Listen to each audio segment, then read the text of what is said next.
Where is your bride, Vincent? I don't know, Dad. Hindi niya sinasagot ang tawag ko eh.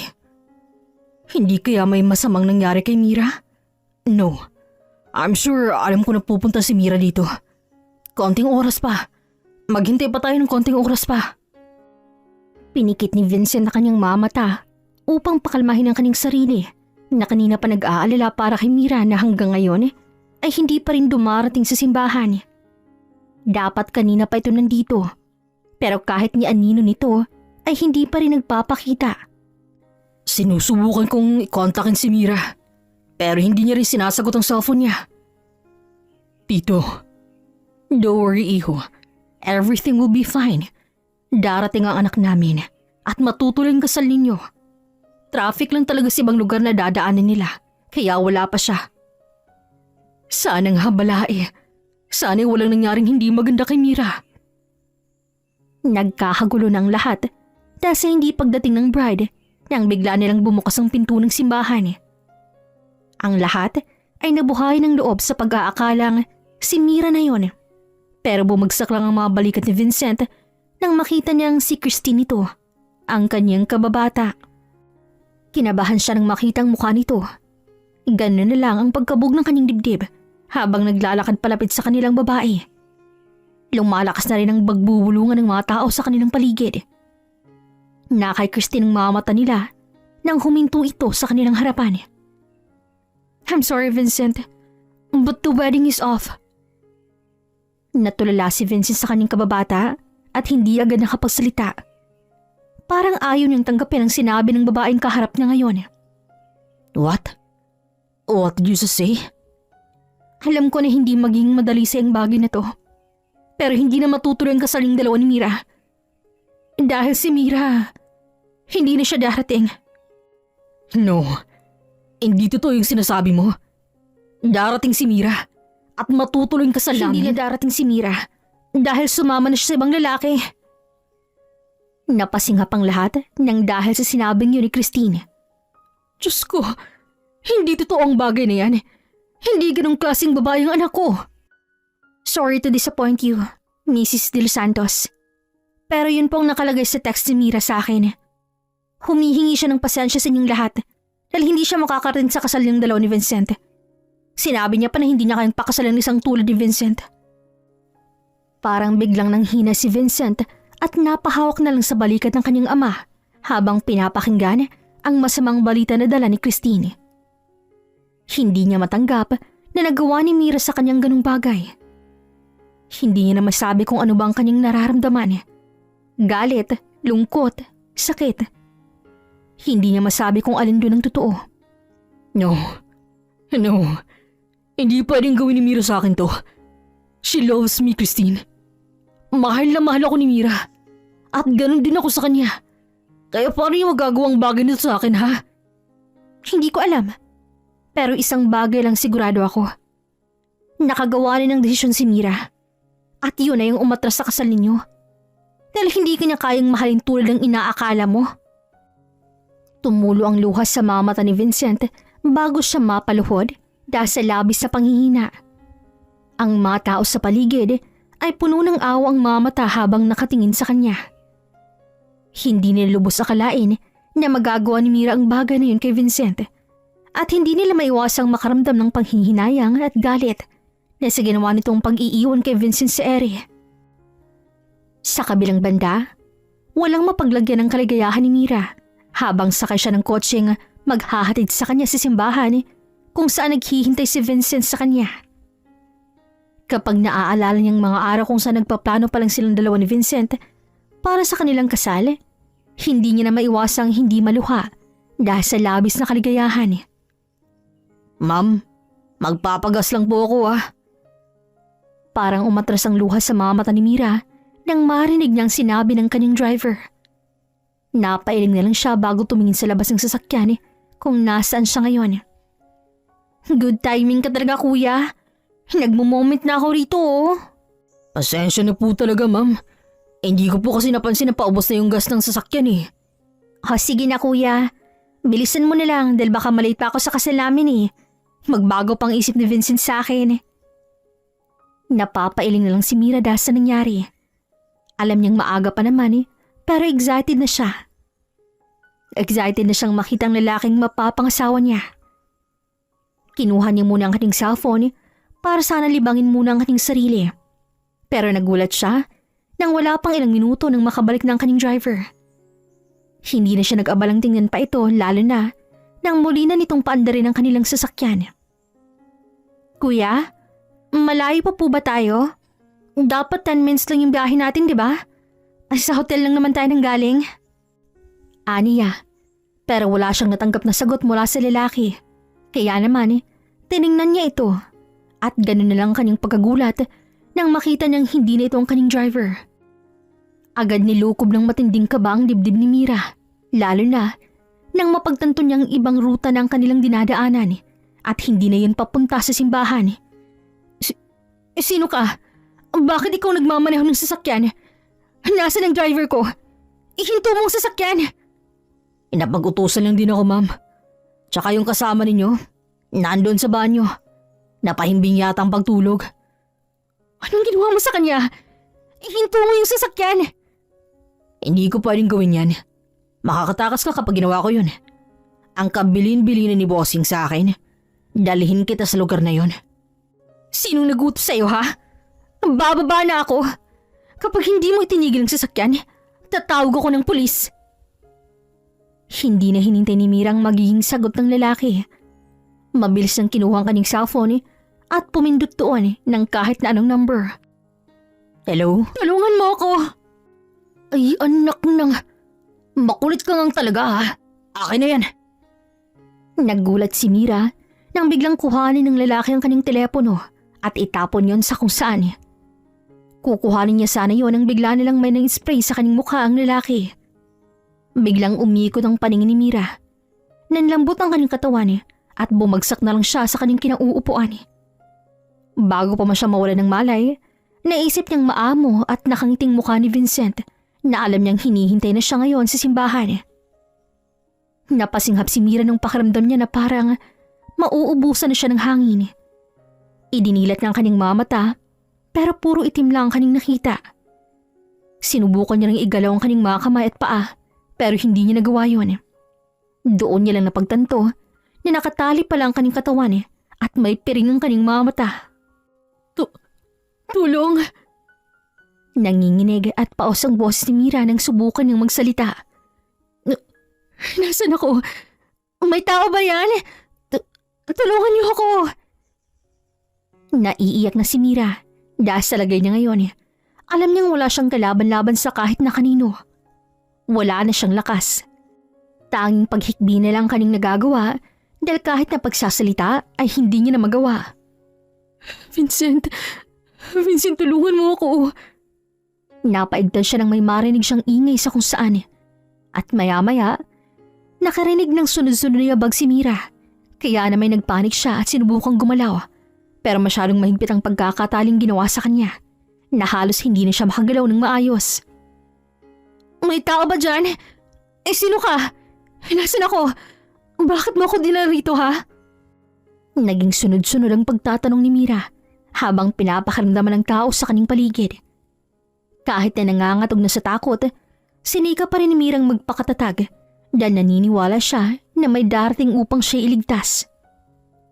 Hindi mo ba ako kilala? Sa oras na makawala ako dito, ipapakulong kita! Mira. Nanigas sa kanyang kinauupuan si Mira nang marinig niya ang boses na iyon ni Vincent.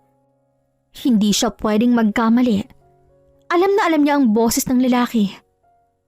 Mula sa kadiliman ng kanyang paningin, nagkaroon siya ng konting pag-asa. Sunod-sunod na tumulo ang luha sa kanyang mga mata nang mapagtanto niya nga natagpuan siya ng lalaki. Vincent! Oh God! Vincent, you came! Are you scared? Sorry I'm late. Takot na takot ako, Vincent. Someone kidnapped me and took me here. Hindi ko alam kung nasan ako. Hindi ko alam ang gagawin ko dahil takot na takot ako, Vincent. I'm sorry. Sinaktan ka ba niya? No. Pero pinatulog niya ako kaya hindi ako nakapunta sa kasal namin. Vincent, take off my blindfold, please. I want to see you. I'm scared. Natatakot ako, Vincent. Muling nakarinig ng yabag si Mira at sa pagkakataong to ay palapit na yun sa kanya. Naramdaman niyang malamig na kami ni Vincent na kinilasang pagkakatali sa kanyang katawan. Inalis din ito ang blindfold niya at nang makita niyang lalaki, agad niya itong niyakap ng mahigpit dahil sa takot. Akala ko mamamatay na ako rito. Ang akala ko hindi na kita makikitang muli. Thank you for coming. Thank you for saving me. It's alright. Pero hindi ako andito para iligtas ka. Natigilan si Mira dahil sa kanyang narinig. Humiwalay siya kay Vincent para tingnan ito. Doon niya palang nakita ang itsura nito. Walang buhay ang kanyang mga mata at tila ba hindi siya nito kilala kung paano siya nito tingnan. Oh, ha? What are you saying, Vincent? Tara na, umalis na tayo. Baka dumating pa yung lalaki na nagdala sa akin dito at saktan ka niya. No, hindi tayo aalis dito. Dahil wala nang darating, Mira. Tayong dalawa na lang ang nandito sa lugar na to. Dahil pinaalis ko ng mga taong nagdala sa'yo rito. Vincent, ano bang sinasabi mo? Hindi magandang biro yan. Nagsimula ng kutuban ng hindi maganda si Mira, lalo na nang dumapo ang kanyang mamata sa hawak na baril ni Vincent. Napalunok na lang siya at may bagay na napagtanto. Vincent, umalis na tayo rito. Bakit ba nagmamadali ka? Ayaw mo ba ako makasama? Ang layo pa naman ng binahe ko para makarating dito. Vincent. Napahakbang patras si Mira nang umisi biglang lalaking kaharap niya. Oh, bakit ka lumalayo? Akala ko ba hindi natatakot ka? Thankful ka pa nga sa pagdating ko, di ba? You missed me, right? Vincent, natatakot na ako. Kung nagbibiro ka lang, tumigil ka na. Dahil hindi na ako natutuwa. Hindi magandang birong ginagawa mong to. Mukha ba ako nagbibiro sa harap mo ngayon, ha, Mira? Hindi ako magbabayad ng malaki sa isang tao para lang magbiro sa'yo ng ganito. Hindi ako magsasayang ng laway at oras para makuha ang loob mo at ang pamilya mo para lang iprank ka ng ganito. Bumagsak sa sahig si Mira nang mapatid siya. Ramdam niyang panginginig ng kanyang katawan habang nakatingin siya kay Vincent. Parang bigla, hindi niya nakilalang kaharap niyang lalaki. Itigil mo na to, Vincent. Umuwi na tayo. Sigurado ako nag-aalala si na Daddy sa akin. Hindi na tuloy ang kasal natin. At galit ang lahat ng tao sa'yo. Dahil ang akala nila, ayaw mo akong pakasalan at sumama ka sa ibang lalaki. Masama ka sa mga mata nila. At kahit na anong gawin mo, hindi ka nila paniniwalaan. Anong sinasabi mo, ha? Walang katotohanan ng sinasabi mong yan, Vincent. Alam mo hindi totoong sinasabi mong yan. Dahil kinidnap ako. Natigilan si Mira sa isang bagay na kanyang napagtanto. Nanlalaking kanyang mga mata na tumingin kay Vincent. You planned all of this? Pinakidnap mo ako. Sinet up mo ako para magalit ang mga tao sa akin. Pinatigil mo ang kasal. Gusto mong kuhanin ang kumpanya namin? Parang sasabog ang ulo ni Mira nang unti-unti niyang mapagtagpi-tagpi ang lahat. Ibinigay ng kanyang ama kay Vincent ang pwesto nito sa pag-aakala nga magiging mag-asawa na sila. Nanlumo si Mira at unti-unting niyakap ang sarili dahil sa kilabot ng kanyang nararamdaman. Vincent, bakit? Bakit mo nagawang lahat ng to? Pinagkatiwalaan ka ng pamilya ko. You promised me that you will not hurt me. Pero anong ginagawa mo sa akin, ha? Finally, nakuha mo rin, Mira. Ang akala ko hindi mo pa rin maiintindihan ang nangyaring yan dahil tanga ka. We trusted you so much, kaya mo nagawa to. Simula sa pagkuha ng loob ko at ng pamilya ko, hanggang sa pagpaplano mo sa kabaliwan mo na to. Sa ating dalawa, ikaw ang tanga, Vincent. Dahil sigurado ako na hinahanap na ako ni na Dad. At kapag nalaman nilang ginawa mong to, mabubulo ka sa kulungan. Oh, iyon ay kung magagawa ka nilang mahanap ng buhay. Dahil ngayon pa lang, sigurado na ako na ngayon mismo mawawala ka na sa mundong to. Anong gagawin mo sa akin? Hindi na kita kailangan. Nakuha ko ng lahat ng kailangan ko sa'yo. At isa ka nilang hadlang sa buhay ko. Kaya oras na para mawala ka. No. No. Bibilang ako ng 10. 10 lang ha. Tumakbo ka hanggang kaya mo. Tumakbo ka para sa buhay mo. I can't. Isa. Vincent, please. 2. Kinilabutan si Mira nang magkasanang baril si Vincent at ngumiti sa kanya. Kahit na nangangatog ang kaning mga tuhod, sinikap niyang makatayo. Itinaas niya ang suot niyang wedding gown saka nagsimulang tumakbo palayo kay Vincent. Run, Mira! Run! Here Vincent is coming! Please, Vincent, stop this. Ayoko na. 3. Run faster, Mira! I'm coming! No, please, Vincent. Nawawala ka na ba sa sarili mo, ha? Hindi mo na ba naaalala yung mga pinagsamahan nating dalawa? Ay, sabi mo'y mahal mo ako, Vincent. Alalahanin mo mga pinagsamahan natin, please. 4. Naalala ko pa naman ng lahat. Kung paano ka mahumaling sa akin at sabihin ng paulit-ulit kung gaano mo ako kamahal. I remember those things, Mira. At alam ko rin ang kailangan kong gawin ngayon. Tumigil ka na. Hindi ikaw yun, Vincent. Hindi ka ganyan. Mahal mo ako. I changed my mind. Hindi na pala ako magbibilang hanggang 10. Dahil ngayon pa lang, papatay na kita. Napatili si Mira nang paputokan ni Vincent ang lupang kanyang tinatakbuhan. Napaupo siya at agad napatingin sa lalaking halos nasa harap niya na. Sinubukan niya pang tumakbo pero nahawakan na ni Vincent ng kanyang buhok. Vincent, nasasaktan ako. I gave you a chance to save your life, but you choose to face your death. Napaiyak na lang si Mira nang itutong ni Vincent sa kanya ang hawak nitong baril. Please, Vincent. Umaawa ka sa akin. Nakuha mo ng lahat ng gusto mo, di ba? Ano pa bang gusto mo sa akin? Gusto ko? Gusto kong mawala ka na sa buhay ko. Dahil hanggang nandito ka, hanggang nakikita kita, pakiramdam ko hindi ako makakauso sa buhay. Magiging hadlang ka sa lahat ng pangarap ko. Pero di ba sabi mo akong pangarap mo? Sinabi mo sa akin na sabay nating aabutin ng mga pangarap natin, di ba? Before. Pero naabot ko ng mga pangarap ko eh. Naging party ka rin ng mga yun. Pero tapos na akong gamitin ka eh. Talaga bang ginamit mo lang ako para maging sangkap sa mga plano mo? Pero sabi mo sa akin mahal mo ako, Vincent. Mahal din kita. Hindi pa ba sapat ang mga salitang yun para itigil mo ng mga to?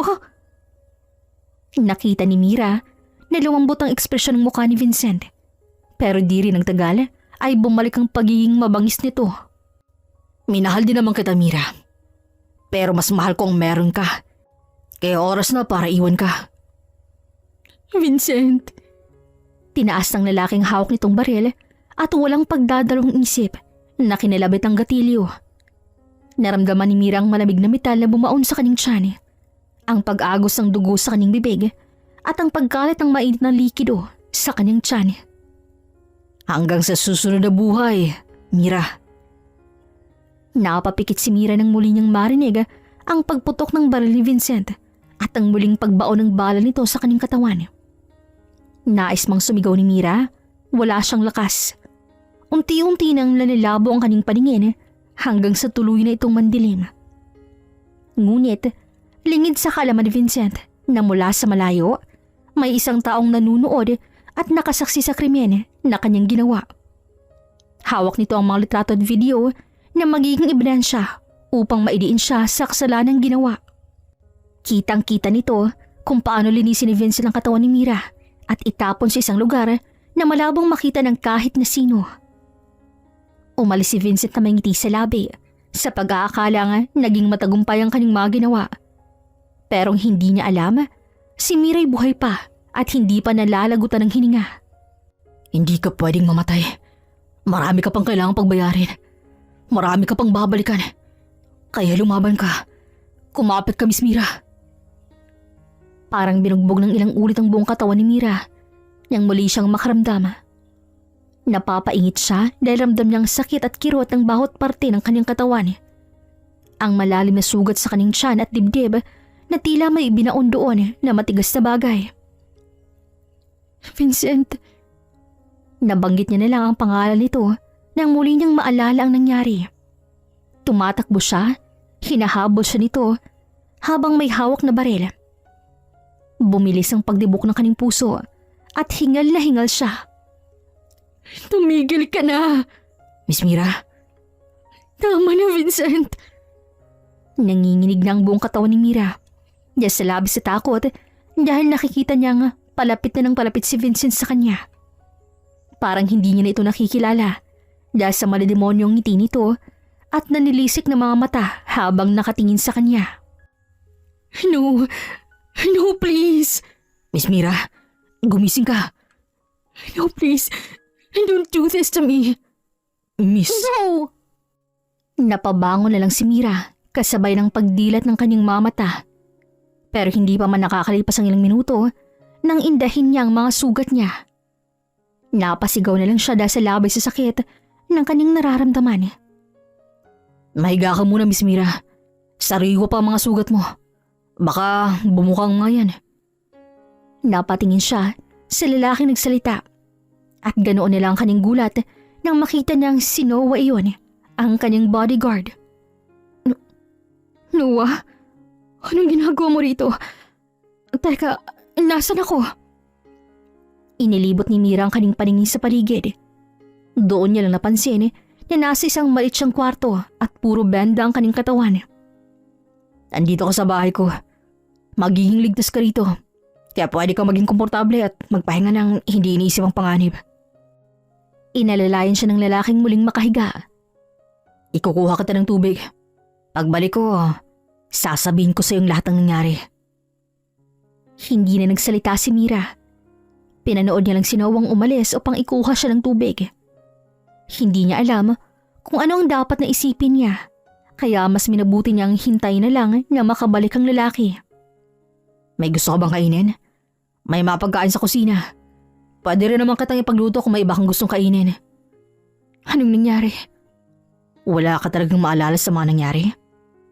May mga naaalala ko pero parang ayokong paniwalaan ng mga yun. Kung ano ang nasa isip mo, kung ano ang mga naaalala mo, paniwalaan mo yun dahil yun ang totoo.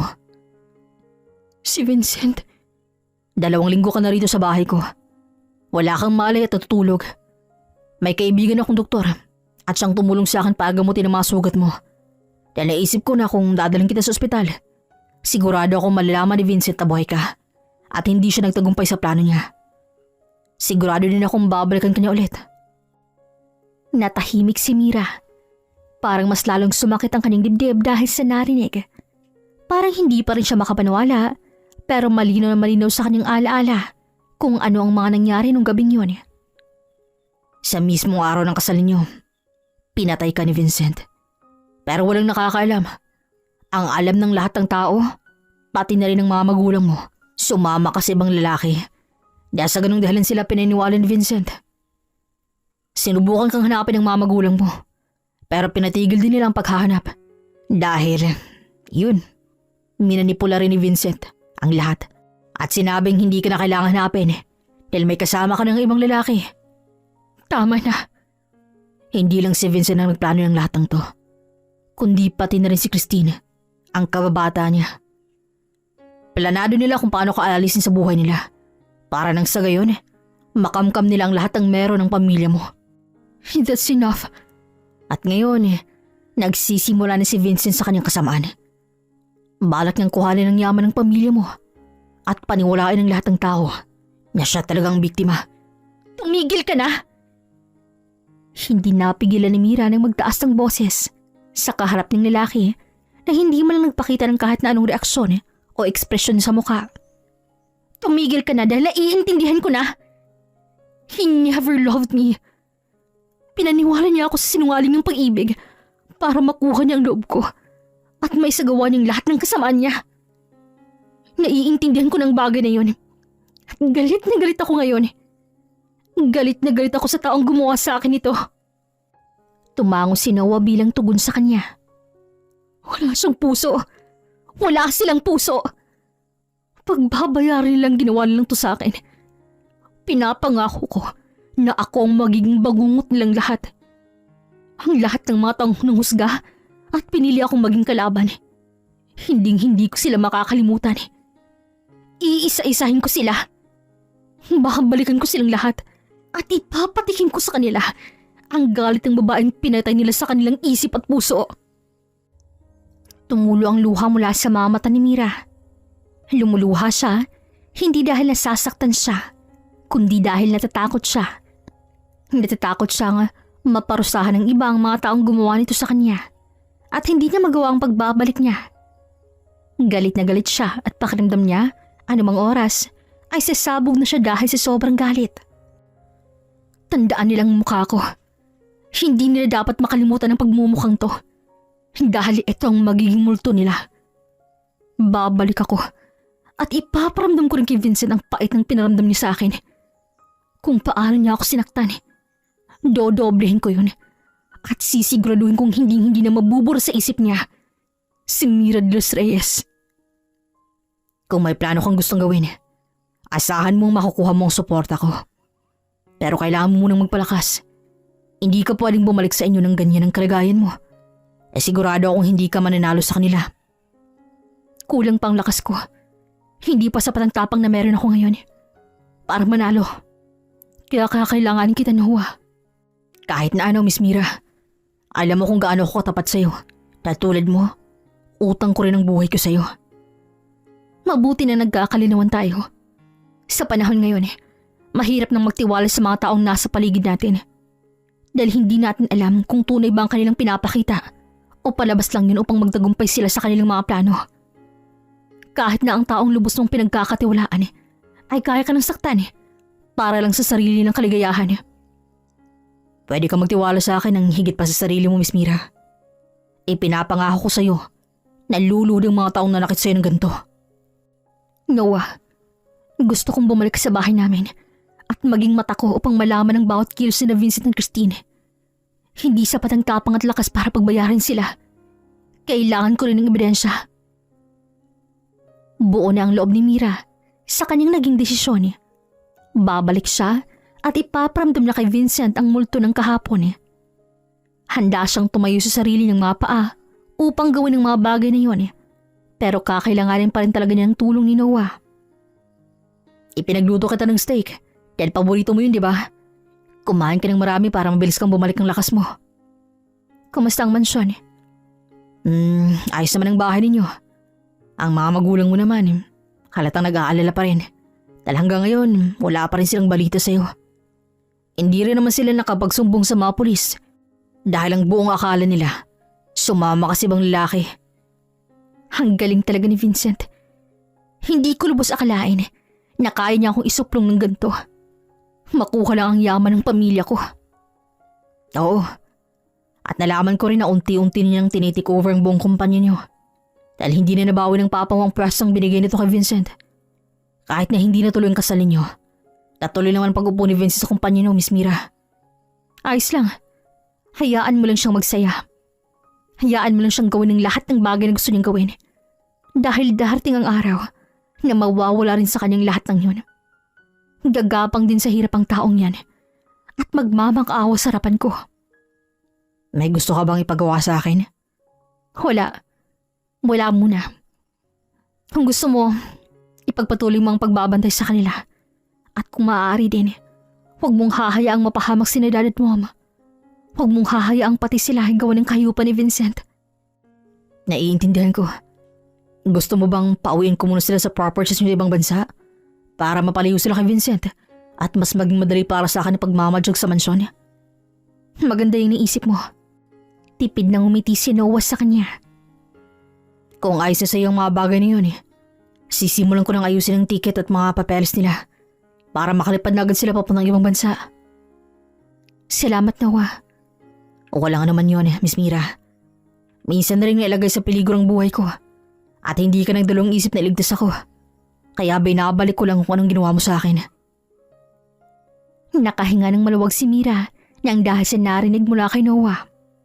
At least, alam niyang may isang tao siyang mapagkakatiwalaan sa ganung sitwasyon. Hindi na kailangang mangamba dahil alam niyang hindi siya kayang pagtaksilan ni Noah, tulad ng ginawa ni Vincent sa kanya. Hanggang ngayon, ay napapaisip pa rin si Mira kung saan siya nagkamali at nagkulang para hindi agad mapansin ang mga kakaibang kilos ni Vincent. Ni hindi man lang niya napansin na may kasama na pala itong balak sa kanya. Natatawa siya kapag naaalala niya kung gaano niya kamahal ang lalaking pinagtangkaan siyang patayin. Miss Mira, ay luto na yung pagkain. Kumain ka na. Tapos may mga damit ako nilabhan. Inilagay ko na sa kwarto mo para makaligo ka na rin. Napatingin si Mira kay Noah nang tawagin siya nito. Sige, susunod na ako. Ilang buwan na siyang nakikituloy sa bahay ni Noah. Ilang buwan na rin niyang nagiging matang lalaki, pero kahit ni minsan, hindi siya nakarinig ng kahit na anong reklamo mula dito. Kahit na wala itong natatanggap na kahit anong bayad mula sa kanya. Nahihiya na siya dito dahil hindi niya alam kung paano makakabayad sa kabaitang ginagawa nito sa kanya. May sasabihin pala ako sa'yo. Tungkol kay Vincent. Ano yun? Nalaman ko na simula nang mawala ka, palagi na silang magkasama ni Christine. Mas lalo silang naging malapit sa isa't isa. At maraming nakakapansin na madalas silang magkikita na nasa labas at nagdi-date. Maraming taong natutuwa dahil sa wakas daw, nahanap na ni Vincent ang tamang babaeng hindi sasayangan ng pagmamahal niya. Nagkakamabutihan na silang dalawa at masama pa rin sa mata nila. Ay ikaw. Inalis nila ako sa kwento para silang maging bida. Ang galing talaga nila. Mga hayop. Alam ko na, matagal na akong niloloko ng dalawang yan. At pakiramdam ko, tuwang-tuwa sila sa pag-aakalang nagtagumpay na sila. May naisip ka bang gawin, Miss Mira? Marami. Pero sa ngayon, hayaan muna natin sila. May tamang oras para gawin ang lahat ng mga plano ko. Kung ano man po mga plano mo, Miss Mira, andito ako para suportahan ka. Sabihin mo lang sa akin ang mga kailangan kong gawin. Maraming salamat talaga, Noah. Tsaka kung po pwede, huwag mo na akong tawaging Miss Mira. Kahit Mira na lang, ayos na yun. Magkaibigan na tayong dalawa. Hindi mo na ako amo o boss. Nakita ni Mira na saglit natigilan si Noah, pero di kalaunan ay ngumiti lamang ito sa kanya. Natutuwa si Mira dahil pinaparamdam ni Noah sa kanya na may kakampi siya kahit na wala siyang yaman o kahit na ano. Nandyan si Noah sa kanyang tabi at hindi siya pinababayaan. Kaya nga siguro parang unti-unti, naramdaman ni Mira ang may iba na siyang nararamdaman. Napabalikwas ang bangon si Mira isang gabi. Pawis na pawis siya. Mabilis ang pagdibok ng kanyang puso at tila ba may humahabol sa kanya. Inilibot ng kanyang paningin sa paligid at sa hindi malawang dahilan, nagsimula siyang mapahikbi mula sa madilim na silid. Ilang minuto lang, narinig niya ang pagbukas ng pinto ng kanyang kwarto. At mula roon, sumilip si Noah. Ayos ka lang, Mira? I don't know. Nanaginip ako. Hinahabol daw ako ni Vincent. Nalaman niya raw na nandito ako. Pinuntahan niya raw ako dito para saktan ulit. Natatakot ako, Noah. Baka mahanap tayo ni Vincent dito. Shh! Hindi mangyayari yan. Wala rito si Vincent at hindi niya tayo mahahanap dito. Hindi naman niya ako pinaghihinalaan sa mga kilos ko. Kaya imposibleng pasundan niya ako rito. At kung sakali mang puntahan niya tayo rito, hindi naman kita pababayaan eh. Poprotektahan kita. Mas lalong naiyak si Mira dahil naramdaman niyang ligtas siya dahil sa mga salitang yun ni Noah. Nagiging panatag ang kalooban niya dahil alam niyang nandun si Noah para sa kanya. Naramdaman ni Mira ang paglapit ng lalaki sa kanya para aluin siya nito at muling pabalikin sa pagtulog. Sa mga nakalipas sa buwan, hindi siya pinabayaan ni Noah. Madalas siyang bangungutin tungkol sa ginawa ni Vincent sa kanya. Pero palaging nandyan si Noah para bantayan at siguraduhin ligtas lang siya mula sa lahat ng bagay. Hanggang sa isang araw, parang dininig na ang kanyang mga panalangin at nakikita ng muli ng liwanag at pag-asa si Mira na muling makabangon mula sa madilim niyang nakaraan. Ikakasal na sina Vincent at Christine. Sa palagay ko, tama ng 1 taon na pagtatago at paghahanda. Oras na para balikan ng mga taong naglagay sa akin sa madilim na hawlang to. Oras na para bawiin ang dapat na sa akin talaga. Kung handa ka na, sabihin mo sa akin ang mga plano mo ha. At ako nang bahalang mag-ayos ng mga kailangan mo. Huminga ng malalim si Mira at inisip ang mga plano niya nga matagal niya nang nilinis. Kung paano babalik, kung paano ipapamukha kay Vincent kung sinong kinakalaban nito. At kung paano niya paparusahan ng mga taong gumawa ng kasamaan sa kanya. Ang lahat ng yon ay malinis na. At ngayon, oras na para kumilos siya. Nasa flash drive na ang lahat ng ebidensyang nakalap ko. Mula sa pagplano ni Vincent at Christine ng masama sa'yo hanggang sa kraming ginawa ni Vincent. Nandyan din ang sikretong relasyon ni Vincent at Christine habang magkarelasyon pa kayo ng ex-fiancé mo. Ang mga illegal transactions at gambling ni Vincent. Hindi rin nakawala sa akin yun. Mga records ng pangit ng gawain. Lahat-lahat na. Nandyan ang mga yun. Sumikdo ang puso ni Mira, hindi dahil nasasaktan siya, kung hindi dahil sa sakripisyo ang ginawa ni Noah sa kanya. Hindi man niyang masuklian hanggang sa katapusan. Maraming salamat, Noah. Utang ko ang buhay ko sa iyo. Hindi ko magagawa ang lahat ng to kung hindi dahil sa tulong mo. Hindi ako makakarating dito kung hindi mo ako ginabayan. Kung walang support at gabay mo, hindi ko na magagawang makabangon muli. Hindi mo kailangang magpasalamat sa akin. Dahil umpisa pa lang ang trabaho ko'y protektahan ka na at ilayo sa lahat ng kapahamakan. Hindi man kita nagawang ipagtanggol kay Vincent nung gabing yun. Pero sinigurado kong hindi para magtatapos ang buhay mo, Mira. Kaya maraming salamat sa iyo, Noah. Hindi kita makakalimutan. Ngumiti siya sa lalaki, pero napansin niya ang kislap ng kalungkutan sa mga mata nito. Nung una nagtataka siya kung anong ibig sabihin nun. Pero nang maalala niya na maaaring ito na rin ang huli nilang pagkikita, nakaramdam din ng kalungkutan si Mira. Parang bigla, ayaw niya nang malayo kay Noah. Masaya ako maging parte ng buhay mo, Mira. Huminga ng malalim si Mira. Tinangay na ng hangin ang lahat ng takot at pangamba niya. Naglakad siya palapit kay Noah para gawaran ang halikang mga lahabi nito. Naramdaman niya ang paninigas nito dahil sa kanyang ginawa. Tiningnan niya rin ang mga mata ng lalaki. Nag-usap tayo pagkatapos ng mga to. Ngumiti si Mira bago maglakad papasok sa reception kung saan hinihintay na ng mga taong bagong kasal na sina Vincent at Christine. Maingay ang paligid at masaya ang lahat. Mukhang walang nakakapansin sa kanya dahil nakasuot siya ng eleganteng gown na humahalo sa ibang bisita. Mula sa kanyang kinatatayuan, natatanaw niya ang masayang mukha ni Vincent at Christine. Baka sa mga mata ng mga to ang labis na kaligayahan habang nakatingin sa isa't isa. Ang akala ni Mira ay masasaktan siya, pero hindi. Puro galit na ang kanyang nararamdaman sa mga oras na yon. Ayan ang perfect couple natin. Masayang-masaya talaga silang dalawa. Alright, ang ating lovebirds ay nang-iinggit. Baka may mga single riyan. Single rin ako. Hindi. Napuno ng tawanan ng buong event hall dahil sa makwelang MC. Tinanaw naman siya ni Noah na matamang nakating din sa kanya at naghihintay sa kanyang signal.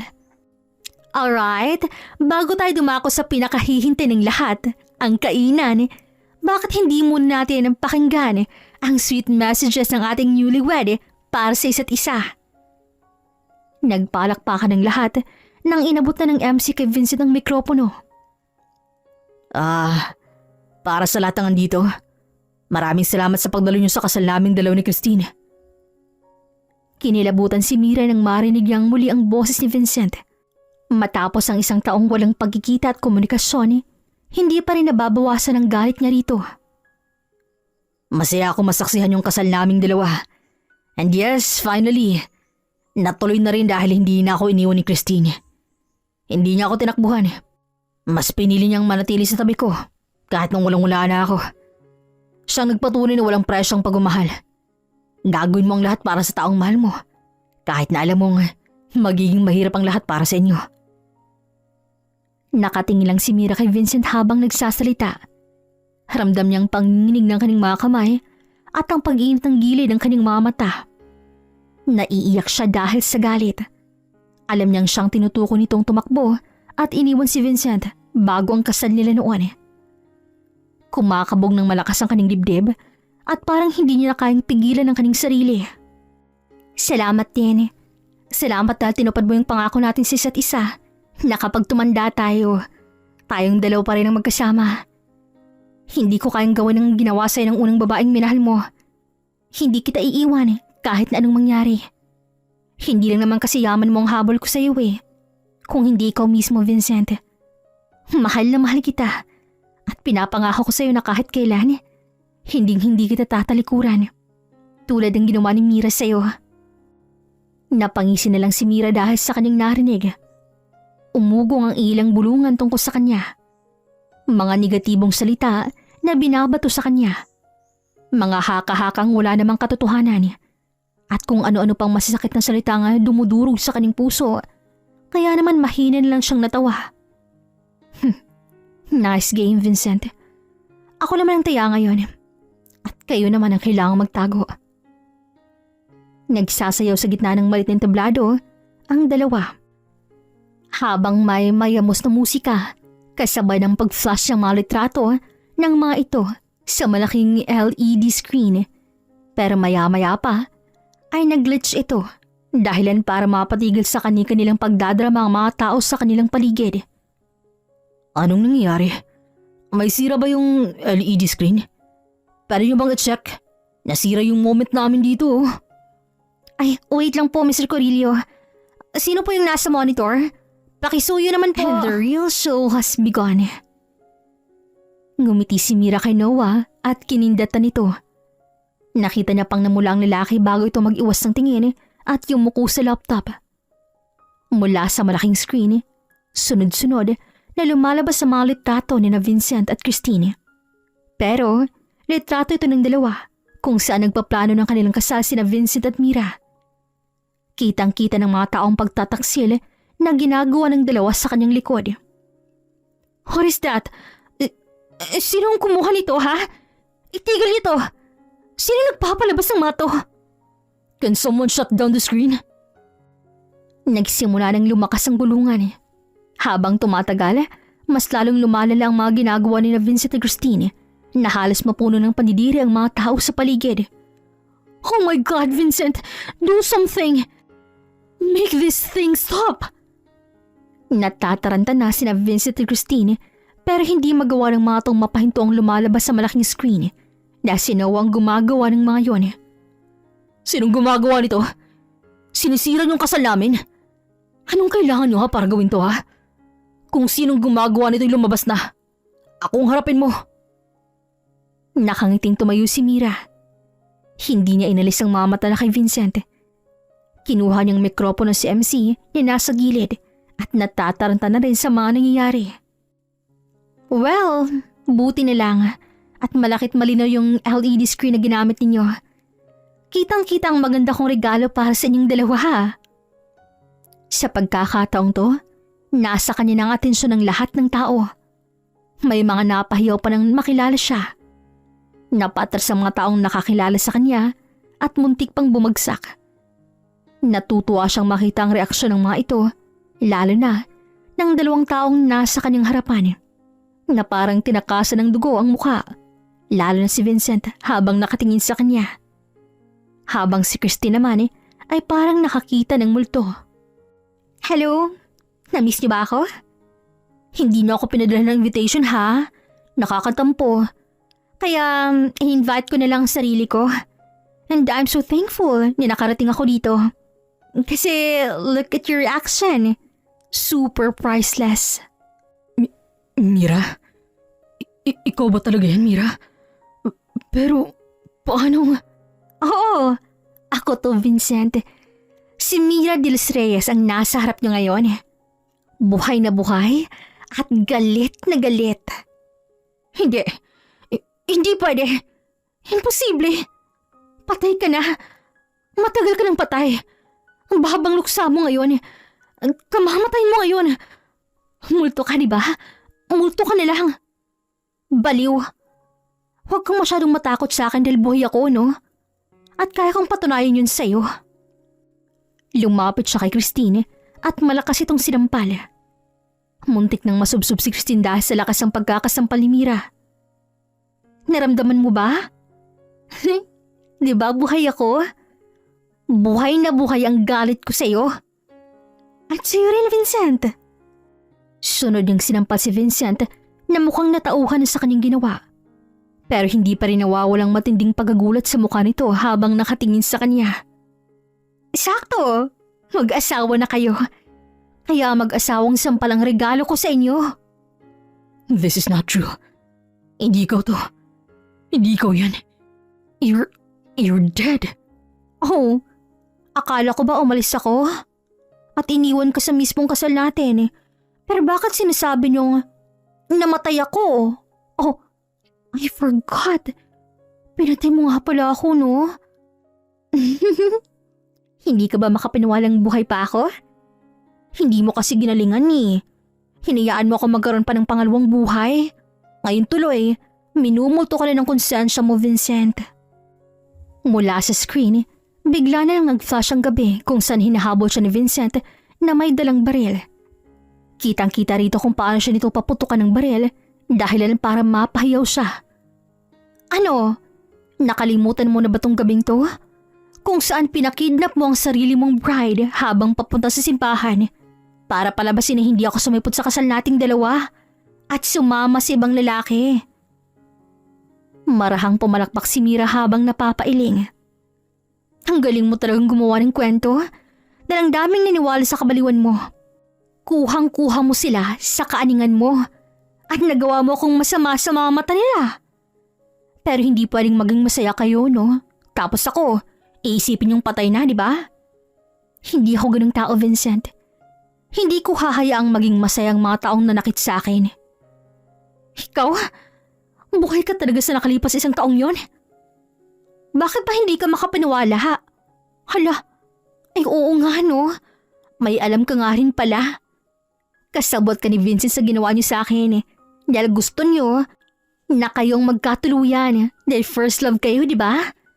Para may sakatuparan ang lahat ng yon, kailangan niyong ligpitin ako at alisin sa kwento ninyo. Napaigdad si Mira nang marinig niya ang ingay sa video na pinapalabas sa screen. Parang bumabalik ang lahat ng takot niya ng gabing yon. A year ago, naglaho na lang ako na parang bula. Walang nakakalam kung nasan ako napunta. Walang may alam ng katotohanan. Dahil pinangunahan ni Vincent ng lahat. Pinalabas niyang niloko ko siya. Pero ang totoo nun, balak niya na akong patayin. Itong videong to ang magpapatunay na may katotohanan ng mga sinasabi ko. He shot me twice. Isa sa dibdib at isa sa tiyan. At pagkatapos niyang gawin yon, itinapon ang katawan ko sa malayong lugar na malabong marating ng kahit na sino. Pero may nakakita sa kanya. At ang taong yon ang nagligtas sa akin. Kung hindi dahil sa kanya, baka wala na rin ako dito. Baka tuloy na nga ako namatay at naibaon sa limot. Baka tuloy nang nakuha ni Vincent ang lahat ng meron ng pamilya ko. Dahil sa umpisa pa lang naman, yun ang pakay niya sa buhay ko. That's not true. Hindi totoo ang mga sinasabi mong yan. You lied. Umalis ka talaga nun at iniwan ako para sa sarili mong kaligayahan. At ngayon bumabalik ka dahil alam mong magiging masaya na ako sa buhay ko. Dahil kasama ko na si Christine. Sisirain mo ng buhay. Natigilan si Vincent nang walang pagdadalong isip na pinunit ni Mira ang kanyang damit. Doon lumantad ang peklat sa dibdib ni Mira na iniwan ang ginawang pagbaril ni Vincent sa kanya. Napasinghap ang lahat ng tao dahil sa pinakita niyang ebidensya. Wala nang nakakibo. Lahat ay natahimik na. Hindi pa ba sapat ang pruwebang to para tigilan mo ng pagsisinungaling sa kanila? Ang dami mo ng taong naloko. Ang dami mo ng taong nasaktan. At ang dami mo ng taong pinaniwala sa mga gawa-gawa mong kwento. Baliw ka na, Vincent. Hindi na normal ang pag-iisip na meron ka. No. It can't be true. 1 taon akong nagtiis. Isang taong kong pinaghirapan ng araw na to. Araw kung saan gigisingin na kita sa imahinasyon mong magtatagumpay ang kasamaan at maaalis mo ako sa mundong to ng ganun kadali. I'm Mira de los Santos and no one can stop me. Nakita niya si Noah papunta kung nasaan sila. Kasama na nito ang mga pulis na tinawagan nila para ipadampot sina Vincent at Christine. Nang makita ng dalawang mga pulis, agad itong nataranta at hindi malaman ang gagawin. What is the meaning of this, Mira? Bakit may pulis? This is our wedding. Huwag mong sirain ang pinaka-importanteng araw ng buhay namin. Sana naisip mo yan nang sa akin yung ginawa ang bagay na to. Sana naisip mo rin, Christine, kung gaano kasakit ang bagay na ginawa niyo sa akin. I trust you so much. I treat you as my real sister. But you choose to treat me as your enemy. At ngayong andito na ako, kailangan mong harapin ang galit ko. Hindi mo pwedeng gawin ang bagay na to. Please, Mira. Hindi naman talaga ako kasali sa planong yun eh. Nadala lang ako ni Vincent at siya talagang may gusto na mamatay ka. Awa? Kaawa-awa bang mga tulad ninyo?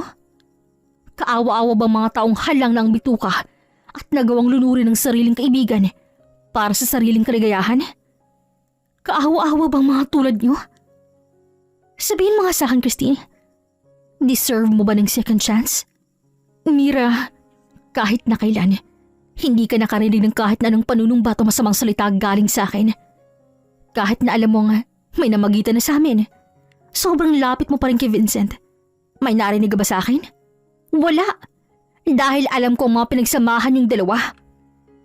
Kung anong meron ako, meron ka rin. Kung anong ibili ni Vincent sa akin, dapat ikaw rin. Ganon kita pinahahalagahan dahil alam ko kung gaano kakalaga para sa lalaking mahal ko. Wala kang narinig na kahit ano sa akin.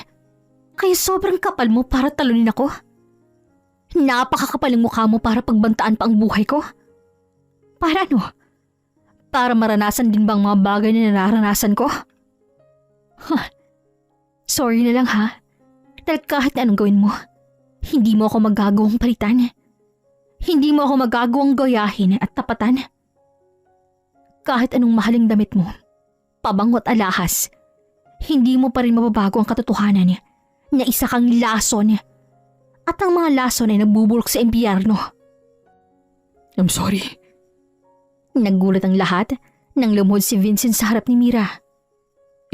Hindi ko naman sinasadya. Masyado lang talaga akong nabulog sa kapangyarihan. Pero walang kasalanan si Christine rito. Kaya, palayain niyo siya. Hindi ako tumatanggap ng patawad, Vincent. At kahit nahalikan mo pa ang lupa, kahit na kailan, ay hindi ko magagawang patawarin ang tulad mo. Nakikiusap ako, Mira. Parang awa mo na. Huwag mo na akong ipakulong. Ayoko mapunta sa likod ng mga rehas. Marami pa akong pangarap. Ang dami ko pang gustong gawin sa buhay ko. Kaya huwag mo sanang putulin yun dahil sa ganito. Patawarin mo ako, Mira. Nakikiusap ako. Patawarin mo ako sa nagawa ko sa iyo. Lumuhod din sa harap niya si Christine at niyakap ang kanyang mga paa habang umiiyak. Nakikiusap ako. Parang awa mo na. Pangako ko sa iyo na gagawin ko ang lahat ng gusto mo. Huwag lang yung ganito, Mira. Hindi ko kayang makulong at malayo kay Vincent. Huwag kang mag-alala. Hindi naman kayo magkakalayo ni Vincent. Dahil makukulong din ang lalaking yan. Pareho kayong maghihimas ng malamig na rehas. Pareho kayong mabubulok sa kulungan para pagbayaran ang mga masama niyong ginawa sa akin. Hindi lang pala sa akin kundi pati na rin sa mga taong naabala niyo. Mira, please. Don't do this to me. Marami pa akong pangarap. At ako rin naman Marami din akong pangarap, Christine. Mga pangarap na hindi ko na alam kung magagawa ko ba. Na sa mahabang panahon na itinagal para maghilom ang sugat na dinulot niyo sa akin. Mga pangarap na ibabaon ko na lang sa limot. Dahil para niyo na rin akong ninakawan ng kinabukasan dahil sa ginawa ninyo. Tandaan niyo, kulang pang bagay na to para mapagbayaran ang kasalanang ginawa ninyo. Mira, hayaan mo ng batas magdesisyon para sa kanila. Naramdaman ni Mira ang mainit na palad ni Noah na humahawak sa nanginginig at nanlalamig niyang mga kamay. You did a great job. Hayaan na natin ang mga pulis. Huminga ng malalim si Mira bago tingnan sina Vincent at Christine na parehong nagsusumamo habang nakatingin sa kanya. Pero wala na. Kahit na konti, ay hindi na siya nakakaramdam ng kahit na anong awa para sa mga ito. Napuno ng galit at puot ang kanyang puso nang dahil sa dalawang taong nasa harap niya ngayon. Ngumiti si Mira para ipakita kung sino ang nanalo sa huli. Tumalikod na siya kasama si Noah para umalis sa lugar na yun. Naririnig pa niyang mga bulungan ng mga tao sa paligid, pero mas pinili niyang maglakad ng nakataas ang noo upang malaman ng mga tao kung sino ang dapat panigan ng mga ito. Sa buhay, hindi mo masasabi kung sino ang kalaban at tunay. Dahil lahat ng mga taong nasa paligid natin ay magaling magpanggap. Minsan yung mga taong akala natin kakampi natin, sila pa pala tong may balak sa ating masama. At kung sino pa ang itinuturing nating kalaban at hindi masyadong napapansin, sila pa pala itong nais tayong protektahan at ilayo sa kapahamakan. Talaga bang gusto mo nang magsettle sa ibang bansa? Napatigil saglit sa pagkain si Mira para lingunin ang kanyang mga magulang. Yes, Dad. Naisip ko lang naman na mas maganda kung magsisimula ako ng bagong buhay na malayo rito sa lugar kung saan nagsimula ang bangungot ko. Kahit saan naman, anak. Basta masaya ka sa magiging desisyon mo, ay susuportahan ka namin. Basta ipangako mo lang sa amin na magiging maayos ka. I'm always okay, Mom. Magiging masaya rin ako. Dahil alam ko na sa mga oras na to, pinagbabayaran ni na Vincent at Christine ang kasalanang ginawa nila sa akin.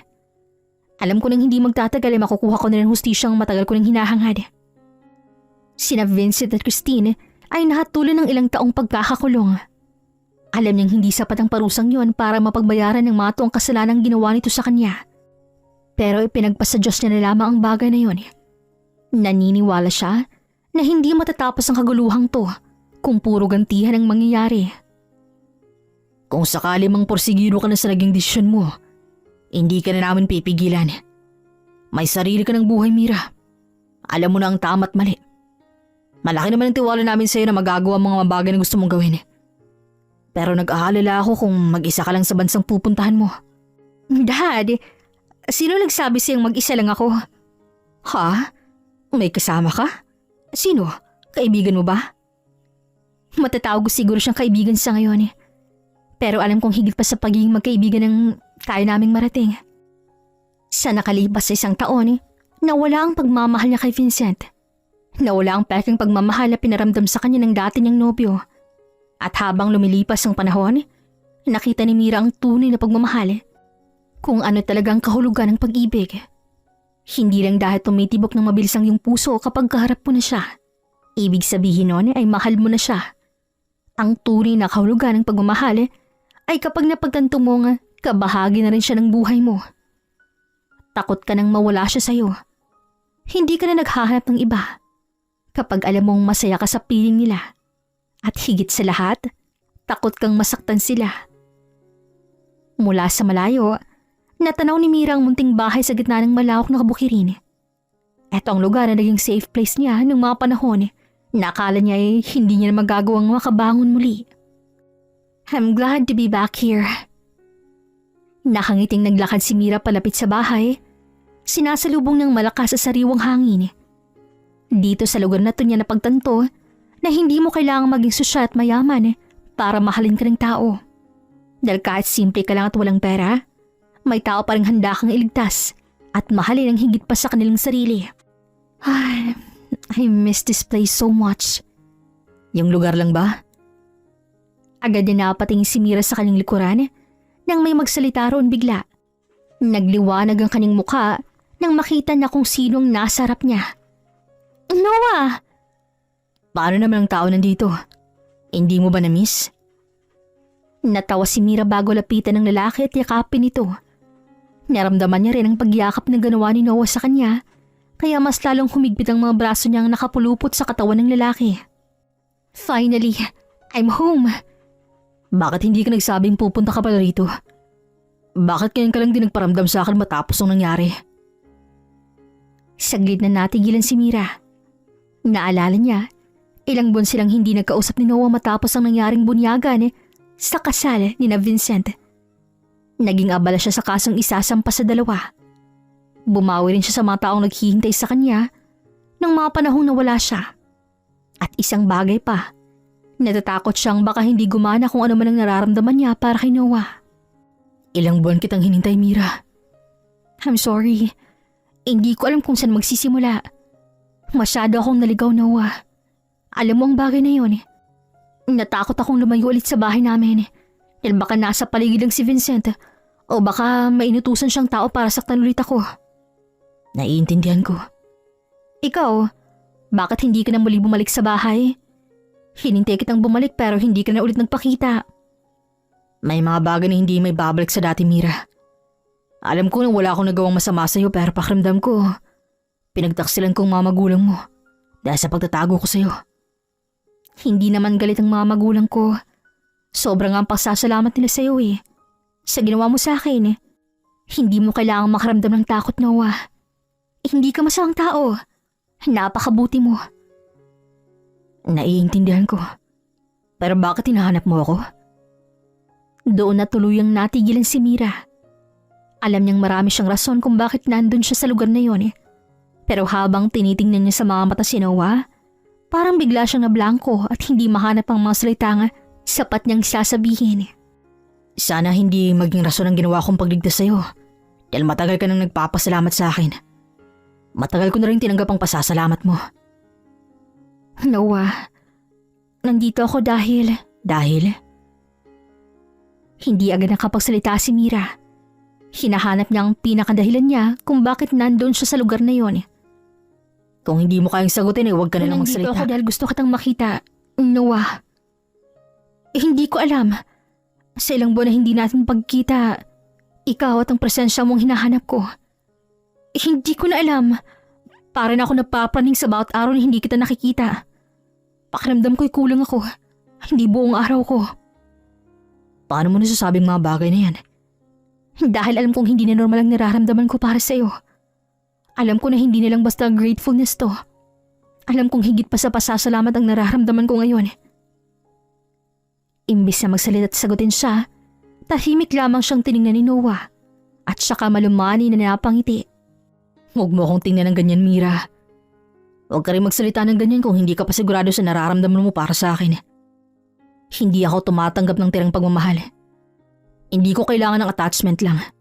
Nang panandali ang pagmamahal. Noah, Kung andito ka para maibsan ang guiltiness na dibdib mo dahil sa nangyari, makakaalis ka na. Tinatanggap ko na rin ang pasasalamat mo. nagulat si Mira nang nagpasyon siya ni Noah. Hindi agad nakapag-react si Mira. Nakakailang hakbang na palayo si Noah nang para siyang bumalik sa wisyo. Noah! Ano bang sinasabi mo? Bakit ganyan ka? Bakit ginaganito mo ako? Ano? Naduduwag ka na? Hindi mo kayang tanggapin tong nararamdaman ko para sa'yo? Bakit? Hindi mo ba ako mahal? Hindi mo ba kayang suklian tong pagmamahal ko? Kung oo, ayos ang sa akin. Ayos ang sa akin dahil mahal na mahal kita at hindi ko kayang magalit sa'yo. Napahikbi na lang si Mira habang habol ang tingin sa likod si Noah na ngayon ay nakahinto na pero nanatili pa rin nakatalikod sa kanya. Oo, wala akong nararamdaman sa'yo nung una tayo nagkita. Hindi nga kita napapansin eh. Wala ka lang sa paningin ko. Hangin ka lang. Nung naksidente ako at niligtas mo ako, alam ko na wala pa rin dahil hindi nga kita masyadong napagtutunan ng pansin. Pero nung nakilala kita, nang mas nakita ko kung kaanong klaseng tao ka ba talaga, kung gaano mo pahalagan yung mga tao sa paligid mo, doon ko na napagtanto na ang mga tulad mo ang dapat minamahal ko, Noah. Hindi si Vincent o kahit na sino nagpapakita ng kabutihan sa akin. Ikaw lang dapat. Ikaw na hindi nang hihingi ng kahit anong kapalit sa lahat ng tinulong mo sa akin. Kaya bakit ka ganito, Noah? Bakit tinatalikuran mo ako? Patuloy sa pag-agos ang luha mula sa kaning mga mata nang hulihin ni Noah ang kaning mga kamay na pumapalo sa likod nito. Hinila siya ng lalaki para yakapin ng mahigpit. Matapos akong mahulog sa'yo, hindi mo naman pala ako sasaluhin.